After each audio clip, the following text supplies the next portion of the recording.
Hey there, guess what it's time for? More nutrition talk while I do my morning yoga. It's kind of a nice thing that my red light therapy mask broke because now it's given me the opportunity to be able to talk. I could technically talk with it on, but I look like Darth Vader. So the thing that I want to talk about today is I talked to a lot of women about saying they really want to lift weights and they're motivated because they know it's good for them, but they haven't started yet. I hear that a lot. So I want to give you some motivation, some reason. And let me just tell you, when I was 40 pounds heavier, I was a marathon runner. And now I don't run at all. I just lift weights, do my morning stretch, and some walking. I might sprint from time to time, like for 30 seconds here and there. I'm trying to do it more often, but I hate it. But I'm still trying. So I'm like the people who are trying to lift weights. But so let me give you some motivation to lift weights.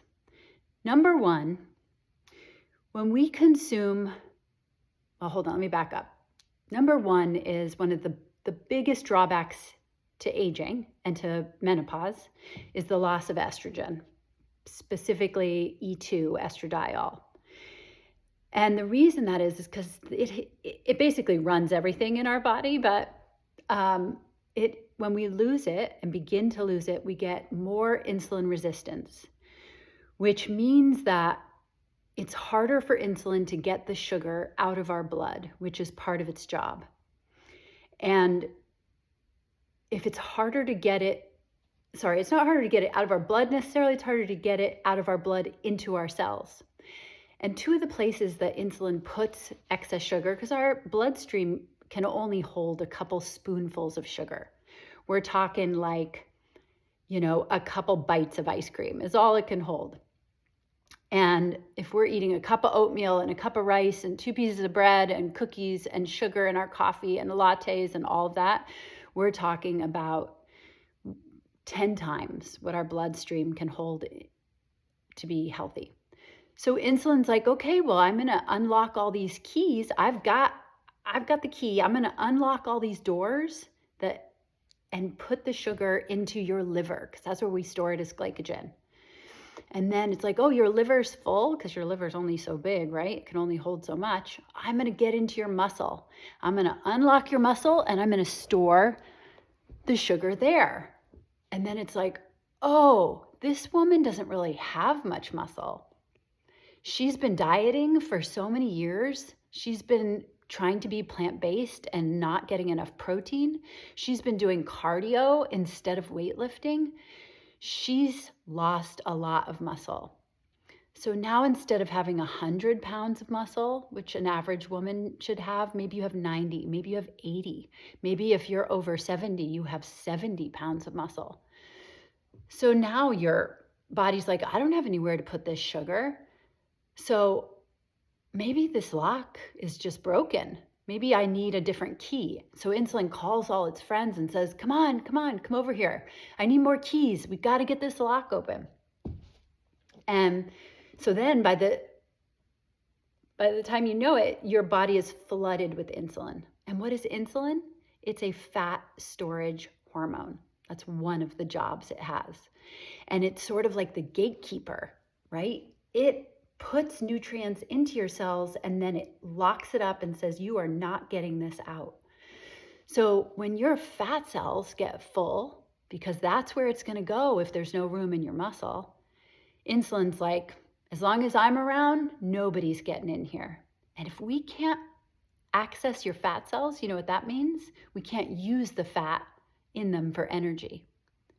So one of the reasons that women in midlife have so much trouble losing weight, and they're like, I'm eating 1,200 calories and I'm still not losing a pound, it's because their fat cells are on lockdown. And until you get that insulin down, they are going to be on lockdown. And there's only a couple ways to get your insulin down. One is to change how you're eating carbohydrates. When you're eating them, how much of them you're eating, and the quality.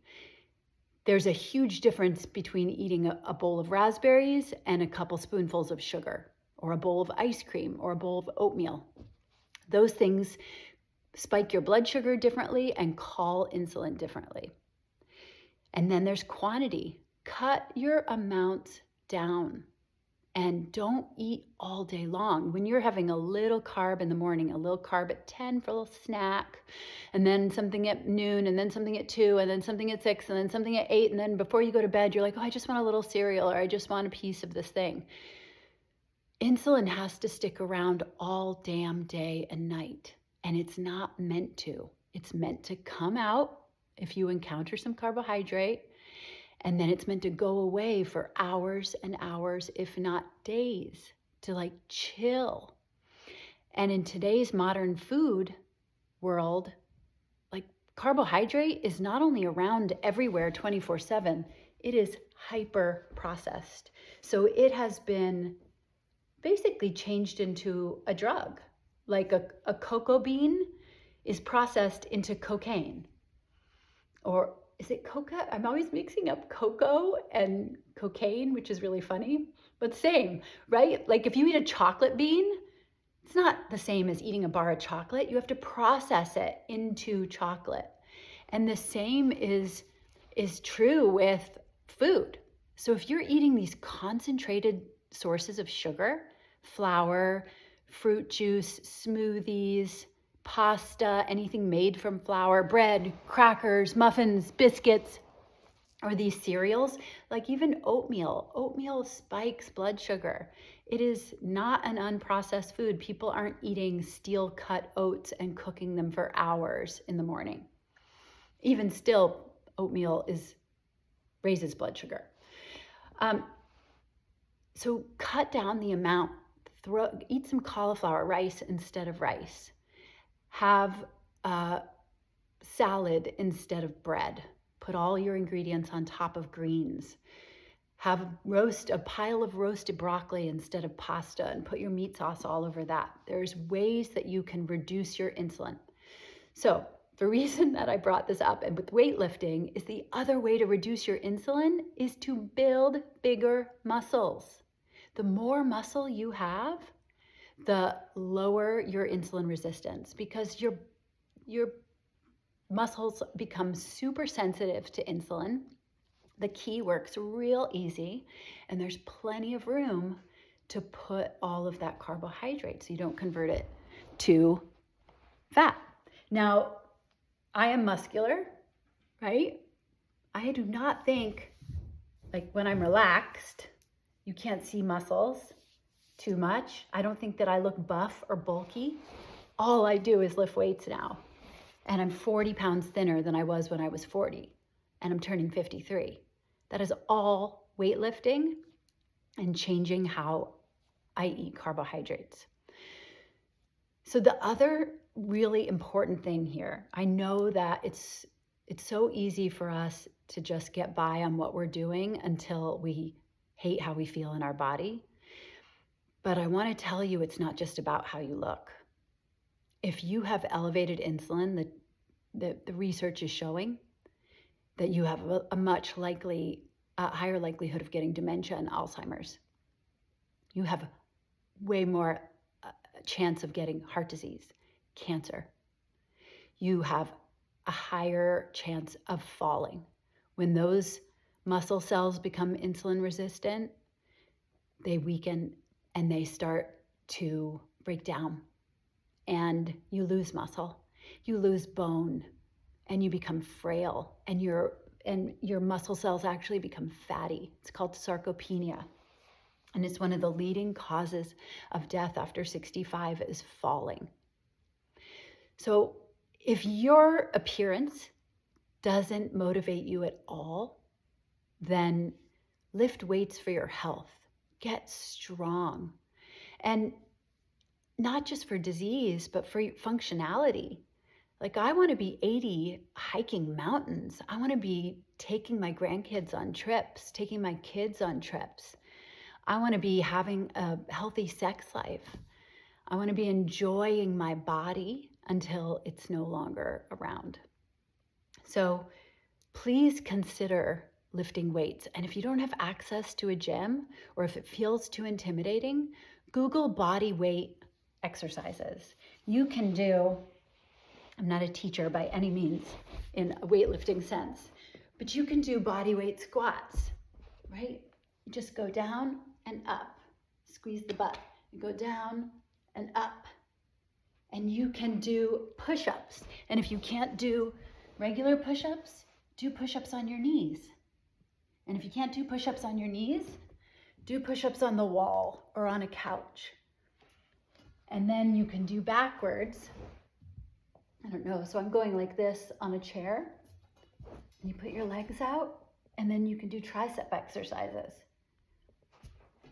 And you can do planks, where you just hold on your elbows and hold your body as straight as you can for as long as you can, and try and increase the time, and do 3 of those until you're tired. What else can we do? You can do lunges. You can even just do standing in place lunges, where you bend down and make sure you're looking at the angles. And you can get tutorials online about this, so you don't have to take it from me. But do these until you're tired. Do like 10 each, and then take a break, and then do 10 more, and do that 3 times. And you can even go in a circuit. Do that whole set of all those 3 times each, 3 times a week, and then you're getting started.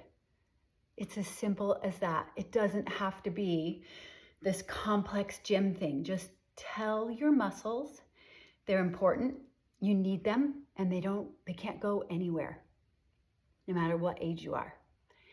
Make it work. Also, research just came out recently that doing, I think it was 10 air squats after you eat, just these 10 air squats, is more effective than going for a 10-minute walk. It's bananas.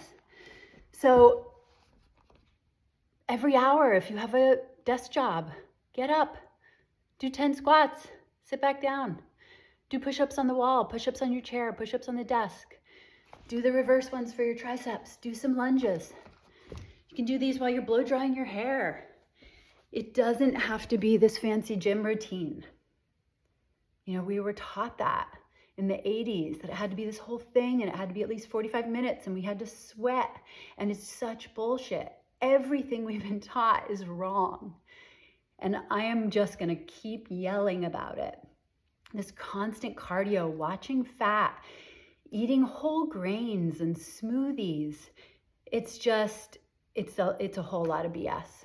So we want to focus on muscle, and we want to focus on optimizing hormones so that your body burns fat naturally.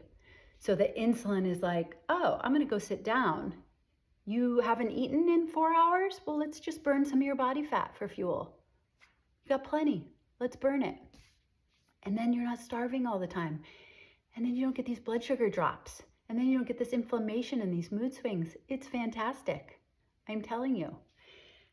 And one of the biggest keys, if you do nothing else, lift weights. And then focus on the quality of your diet. Walking, sleep, stress, simple stuff is what makes the biggest change. I know it's counterintuitive. All right, guys, if you have any questions, don't ever hesitate to ask. I'm here to help.